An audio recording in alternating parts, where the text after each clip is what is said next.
off our playing Bowling Green, certainly disappointed that we didn't follow up our opening game with in the manner we anticipated, but we felt like after that first half we were on track, and certainly the second half, and our ability to make plays down at the end and be able to put our kids in position to make plays, I think was all down as we finished up the end of the game. Any questions? We weren't here previously, but how important is this getting guys to believe that they're going to get stopped? Well, I think that's important. We talked about it as a staff yesterday. I think it's important for our guys to, we've been in situations like this. Coach Wilson talked about, we've been in situations, tight games over the last 3 years, and we need to be able to close that out. I really felt like our defensive guys felt like we'd have an opportunity. We certainly were given the opportunity at times, and I just think that this group needs to finish one of those games. We haven't been able to close those tight games out, and last year there were a couple of important games where we lost by less than 7 points. So I think for us, as we showed our guys yesterday, we had the opportunities to be able to close it out, especially 4 or 5 third down opportunities late in that game that it would have been fourth and long. And it came up maybe fourth and short in our inability to get off the field. In the end was when it was led to the loss. Well, I think we talked to our kids a lot about it. We feel like we made a lot of progress, and certainly the second half didn't show that. But I think our play in the first half, our play in the first game, and what we've done in the preseason, we need to build on that. So we've got a great challenge this week in Columbia. It's a very high-powered, explosive offense. So it's an opportunity. Looking forward ahead and see how we can correct those situations. We'll do that. One of the things we've got to do is we've got to continue to build our open field tackle. I think that whether it was a function of the number of plays, fatigue, our technique, those things we have to work on. Tuesday will be a physical working on those situations, putting our guys in those situations.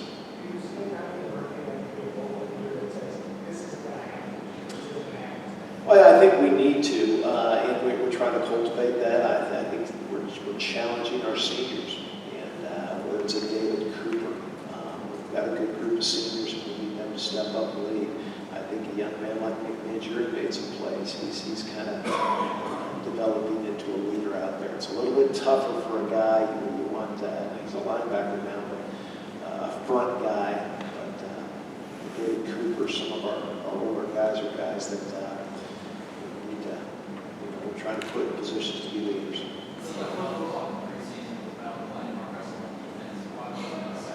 Well, I think that the tempo, maybe our initial thoughts were, especially after the first half, was it was such a screen game, and we anticipated not blitzing as much because the ball was coming out so quick.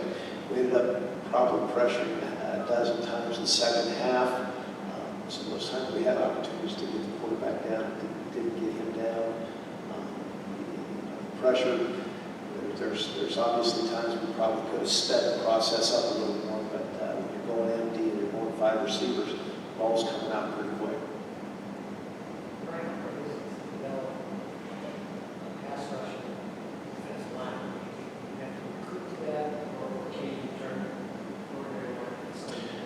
I think guys like McNigery and Bobby Richardson are guys that prove they're pretty good pass rushers. Coach McDaniel and myself work a lot with those guys.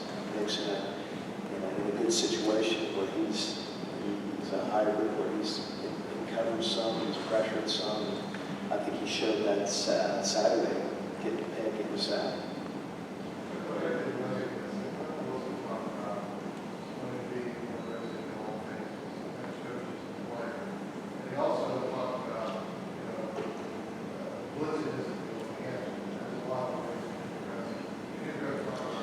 There are a lot of ways to be aggressive, whether it's our 4-man rush.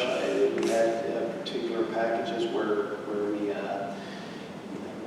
the responsibilities of our 3- and 4-man rush, they were free rush guys, be able to get up the field, be aggressive, and had guys being able to spy and give them an opportunity. So there's a lot of ways we aggressive. It's not just bringing 5 or 6 defenders and play a man or zone blitz coverage. There's a lot of ways that we can have our guys be aggressive. And that's one of the areas we talked about our kids about, just being more aggressive out there, whether it's attacking the bubble screen, attacking blockers, being able to. We had situations to do guys in tackle for losses. I believe we only had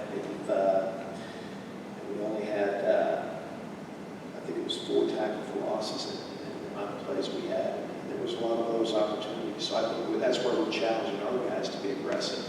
Be aggressive, finish those plays. You guys put a lot of man, there were a lot of guys that parents derive from that. Looking at it from a technique standpoint, you got experience Yeah, and that was an area we worked on. We need to continue to work on. Just the deep ball. Bowling Green was we knew they'd take shots, and we'll continue. Coach Shelby's doing working a lot with our corners, being able to work man press techniques, and just being able to help continue to defend deep balls. We do it. We rep that with our receivers quite a bit, and had done a really good job. It was disappointing that we let our technique slip a little bit in certain situations, especially down the stretch, whether it was a fatigue issue, being able to play so many plays and being able to continue. We've got some young corners that will continue to be able to spell. We played our corners a little more than nickels, so they played a lot of reps and down the stretch, whether it was fatigue or just probably not the best technique that ended up being the result.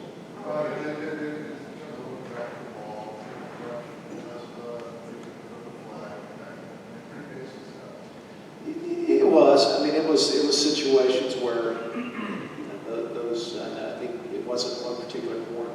We had. I think we had like 3 different quarters have pass interference penalties. So that's something we've got to continue to work on. It's trust too. There's all these problems behind grabbing out of the head and coming out. How much of it is just trust? Well, I think the biggest thing is just trusting in the defense, trusting in the guy next to you. We talk a lot about trust. In particular, a few of those we were in what we call closed middle man-free coverage, where they were throwing the ball right to the safety. So we got to trust that safety's going to be there. And so just continue to educate our kids on where their help is. Just being able to trust that the safety back there is going to be able to make them right. And I think that's the biggest thing we need to educate our guys on.